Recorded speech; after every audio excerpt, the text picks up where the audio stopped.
Hello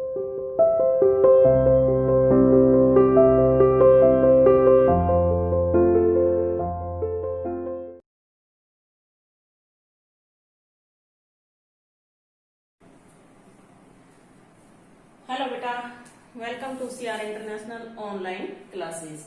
बेटा आज हम कक्षा 10वीं में हिंदी विषय में अपना कृतिका का जो लेसन हमारा लेसन नंबर 3 है, जिसका शीर्षक है साना साना हाथ जोड़ी। ठीक है, कौन से बुक से है ये? कृतिका से। इससे पहले हम 2 लेसन माता का अंचल और जॉर्ज पंचम की नाव। पहला लेसन था हमारा माता का अंचल और दूसरा था जॉर्ज पंचम की नाव।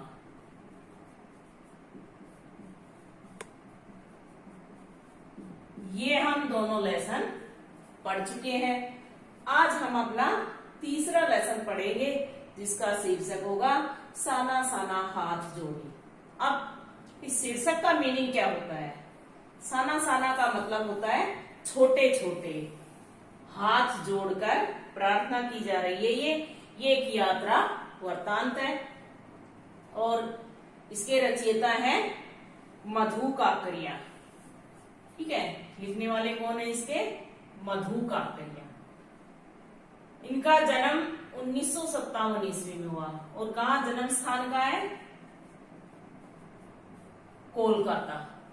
ठीक है, इसको हम सार रूप में पढ़ेंगे। वैसे तो ये लेसन बहुत बड़ा है, पढ़ने में 2 दिन 3 दिन लग जाएंगे, लेकिन हम इसको सार रूप में पढ़ेंगे ताकि अच्छे से समझेंगे और इसके बारे में भी कि इसमें क्या यात्रा के दौरान कैसा अनुभव हुआ था और क्या क्या उन्होंने देखा था।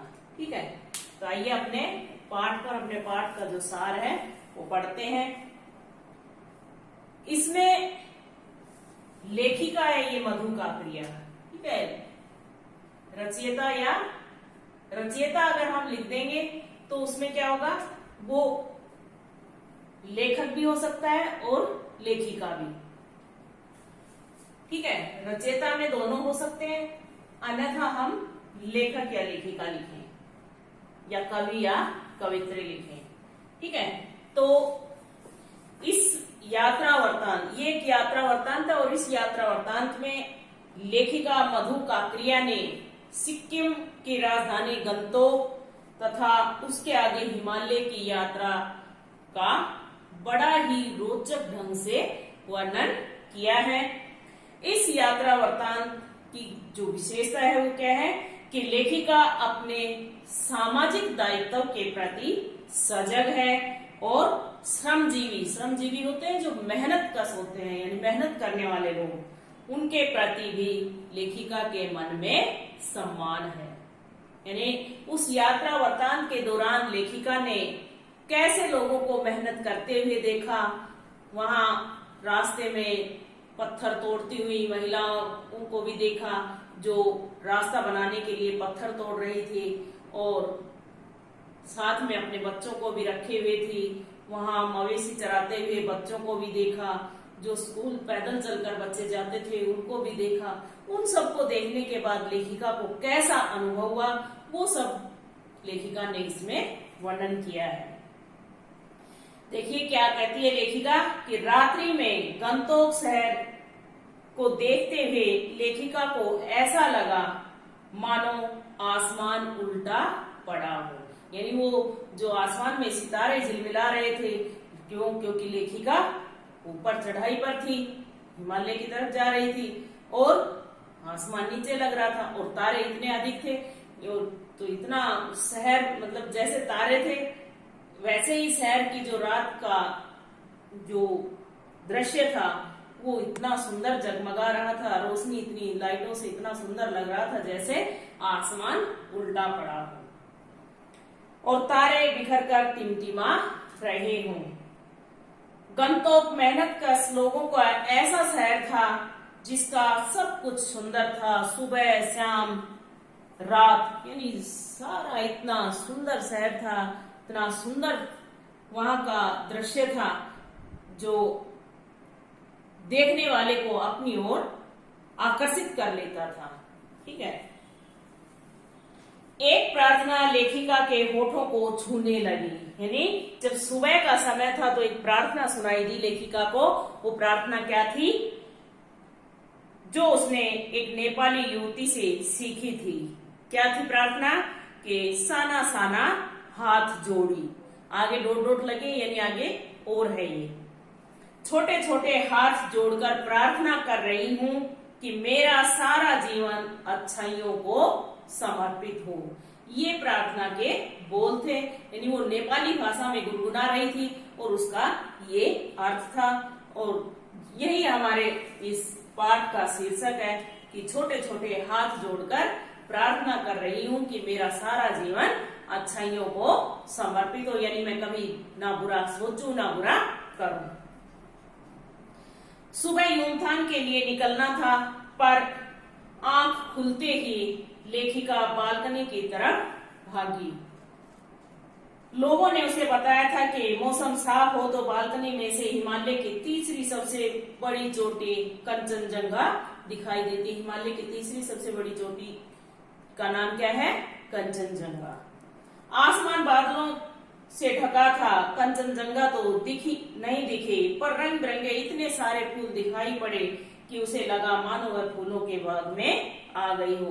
क्योंकि बादल छाए हुए थे इसलिए हिमालय की चोटी तो दिख नहीं पाई, लेकिन हिमालय की जो घाटी थी उसमें इतने सुंदर फूल खिले हुए थे, इतना सुंदर नजारा था। लेखिका को लगा कि मानो वो फूलों के बाग में आ गई है। यूमथांग गंतोक से 149 किलोमीटर की दूरी पर था। ड्राइवर कम गाइड जितेन ने बताया कि रास्ते में गहनतम घाटियां और फूलों से लदी वादियां हैं। यानी जो लेखिका को घुमाने के लिए जो ले गया था, जो गाइड होता है, जो वहां के नॉलेज रखता है, वहां की जानकारी जिसको होती है, वो जो टूरिस्ट होते हैं उनको, यात्रियों को घुमाते हुए वहां की सारी चीजों के बारे में बताते हैं। तो वो ड्राइवर भी था और गाइड भी था, यानी लेखिका का गाइड भी वही था और जीप चला भी वही रहा था। ठीक है। उसने बताया था कि रास्ते में बहुत गहन घाटियां मिलेंगी और फूलों से लदी वादियां भी मिलेंगी। लेखिका बर्फ देखने के लिए उत्सुक थी, पर जितेन ने इसे रहस्य बना दिया कि यूमथांग में बर्फ होगी या नहीं, यानी पता नहीं। उसने थोड़ा सा इस तरीके से बताया कि पता नहीं यूमथांग में अभी बर्फ हो या ना हो, मिले या ना मिले, तो ये थोड़ा सा असमंजस में हो गया। तो और लेखिका देखना चाहती थी बर्फ। रास्ते में मंत्र लिखी हुई सफेद पताकाएं मिली। नार्गे ने बताया, नार्गे कौन? जितेन नार्गे, यानी जो लेखिका का ड्राइवर कम गाइड था। उसने बताया कि ये जो सफेद पताकाएं क्यों लगाई गई हैं कि जब भी किसी बुद्धिस्ट की मृत्यु होती है, उसकी आत्मा की शांति के लिए शहर से दूर किसी भी पवित्र स्थान पर 108 सफेद पताकाएं फहरा दी जाती हैं। यानी सफेद पताकाएं किसका प्रतीक है? किसी बुद्धिस्ट के मृत्यु पर, यानी बौद्ध धर्म के किसी अनुयायी की अगर मृत्यु होती है तो वहां किसी दूर शमशान जो पवित्र जगह होती है वहां 108 सफेद पताकाएं फहरा दी जाती हैं और उन्हें उतारा नहीं जाता, वो स्वतः ही नष्ट हो जाती हैं। इन्हें उतारा नहीं जाता, ये धीरे धीरे अपने आप नष्ट हो जाती हैं। यदि कोई नया काम शुरू करना हो तो रंगीन पताकाएं फहराई जाती हैं। यानी रंगीन पताकाएं तो किसी भी शुभ काम के लिए फहराई जाती हैं, और अगर सफेद पताकाएं फहराई गई हैं तो ये समझो कि यहाँ किसी बुद्धिस्ट की मृत्यु हुई है। कवि लॉन्गस्टॉक पहुंचने पर जितेन नार्गे ने बताया, यहाँ गाइड फिल्म की शूटिंग हुई थी। यहाँ पर एक ऐसा पत्थर है जो लेप्चाचर और भूटिया सिक्किम के इन दोनों स्थानीय जातियों के बीच चले लंबे संघर्ष के बाद पहली शांति वार्ता का स्मरण करवाता है। यानी एक पत्थर है, उस पत्थर पर लिखा हुआ है उन दोनों जगह जो जातियों में संघर्ष था उसका जो शांति समझौता हुआ था वो उसकी याद दिलाता है। एक कुटिया के भीतर घूमते हुए चक्र के बारे में पूछने पर नार्गे ने बताया कि यह धर्म चक्र है जिसे घुमाने से सारे पाप धुल जाते हैं। एक कोई चक्कर था, व्हील था, उसे घुमाने से जितेंद्र ने बताया था कि इसको घुमाने से सारे पाप धुल जाते हैं। लेखिका सोचने लगी, पहाड़ हो या मैदान, तमाम वैज्ञानिक प्रगतियों के बावजूद इस देश की आत्मा एक है। यानी चाहे विज्ञान ने कितनी प्रगति क्यों ना कर ली हो, लेकिन इस देश में रहने वाले लोगों की आत्मा एक जैसी है, सब एक जैसा सोचते हैं। यानी ये अंधविश्वास तो हर जगह है, चाहे वो मैदानी इलाका हो चाहे वो पहाड़ी इलाका हो। लोगों की आस्थाएं, विश्वास, अंधविश्वास, पाप पुण्य की धारणाएं एक जैसी हैं। गाड़ी जैसे जैसे ऊंचाई पर चढ़ने लगी, बाजार और बस्तियां पीछे छूटने लगे। चलते चलते स्वेटर बुनती युवतियां और भारी भरकम कार्टूनों को पीठ पर ढोते बोने बहादुर दृश्य से ओझल होने लगे। यानी जैसे जैसे वो शहर से ऊपर पहाड़ी पर चढ़ती गई, हिमालय पर्वत की ओर चढ़ाई पर चढ़ती गई, वैसे वैसे वो सब लोग पीछे छूटते चले गए। हिमालय अब अपने विराट और वैभव के साथ सामने आ रहा था। यानी जैसे जैसे वो हिमालय के नजदीक जा रही थी वैसे वैसे हिमालय का बड़ा और विशाल रूप दिखाई पड़ रहा था। किसी भी चीज के अगर हम नजदीक जाते जाएंगे तो वो बड़ी होती नजर आएगी, और जितना हम उस चीज से दूर जाते जाएंगे उतनी वो छोटी नजर आएगी। रास्ते जलेबी की तरह घुमाव लेने लगे, घाटियां गहरी और वादियां चौड़ी होने लगी। बीच बीच में करिश्मे की तरह फूल मुस्कुराने लगे। सभी सैलानी झूम कर गाने लगे, सुहाना सफर और ये मौसम हंसी। यानी वो इतना अच्छा माहौल था, इतना सुंदर नजारा था कि वहां जितने भी सैलानी थे, जितने भी टूरिस्ट थे, वो सब झूमकर ये गाना गुनगुनाने लगे। सारे परिदृश्य को अपने भीतर भर लेने की इच्छा से लेखिका खिड़की से सिर निकालकर कभी आसमान छूते पर्वत शिखरों को देखती और कभी दूध की धार की तरह झरझर गिरते प्रपातों को, प्रपात होते झरने, यानी कभी तो वो सुंदर दृश्य दिखाई देता, कभी फूल दिखाई देते, कभी पहाड़ों से गिरते हुए सफेद एकदम झाग फैन की तरह, जैसे दूध का झाग हो, इस तरह से जो झरने गिरते हुए दिखते थे। तो लेखिका अपने अंदर उन सारे दृश्यों को, परिदृश्यों को अपने अंदर समेट लेना चाहती थी।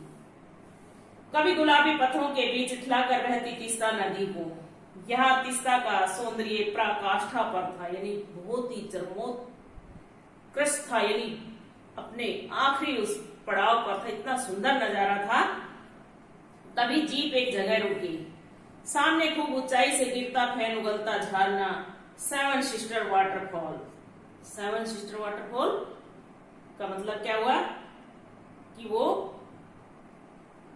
7 शहर हैं उनके बारे में बताया है। नीचे बिखरे भारी भरकम पत्थरों पर बैठकर लेखिका जैसे आत्मा का संगीत सुनने लगी, यानी अपने अंतर मन की आवाज सुनने लगी। झरना उसे जीवन के अंतता का प्रतीक लगा, यानी झरने का मतलब क्या है कि झरने की तरह जीवन लगातार चलता रहे और फूलों की तरह हमेशा मुस्कुराता रहे। उसे अपने मन की सारी तामसिकताएं उस निर्मल जलधारा में बह जाती सी प्रतीत हुई। लेखिका का मन वहां से हिलने को नहीं था, यानी वो इतना सुंदर नजारा था कि लेखिका वहां से उठना नहीं चाहती थी। पर जितेंद्र ने कहा, आगे इससे भी सुंदर नजारे मिलेंगे। हिमालय का रूप पल पल बदल रहा था। जैसे जैसे वो हिमालय के नजदीक जा रही थी, कभी उखड़े हुए जैसे दीवार का प्लास्टर उखड़ जाता है ऐसा जहाँ पत्थर पत्थर दिखाई देते, कभी सफेद बर्फ गिरी हुई सफेद चादर बिछी हुई दिखाई देती, कभी हरे भरे पेड़ दिखाई देते, कहीं हरियाली तो कहीं हल्का पीलापन और कहीं पथरीला, कहीं चटकी धूप, कहीं बादलों की चादर। माया और छाया के इस खेल में प्रकृति के कई रहस्य लेखिका के सामने उद्घाटित हो रहे थे। यानी वो वहां का जो परिदृश्य था उसे देखकर लेखिका अपने आप को ऐसा प्रतीत कर रही थी कि मैं प्रकृति के बहुत ही नजदीक हूं। धुंधली चादर हटी तो सामने दो विपरीत दिशाओं से आते छाया पहाड़ थे, जिनके बीच जैसे जन्नत बिखरी पड़ी थी। जन्नत होती है स्वर्ग। पर्वत, झरने, फूलों, घाटियों और वादियों के दुर्लभ नजारे लेखिका को कहीं बहुत गहरे अपने आप से जोड़ रहे थे। उसकी आत्मा की खिड़कियां खुल रही थी। यानी लेखिका को ऐसा अनुभव हो रहा था कि वो प्रकृति के बहुत ही समीप है। उसे लगा कि वह ईश्वर के बहुत निकट है। उसके होठों पर वही प्रार्थना पुनः आने लगी, साना साना हाथ जोड़ी, जो उसने उस नेपाली युवती से सुनी थी, सीखी थी। मंत्रमुग्ध सी वह थोड़ी दूर तक निकल गई तो उसकी दृष्टि पहाड़ी औरतों पर पड़ी जो पत्थर तोड़ रहे थे।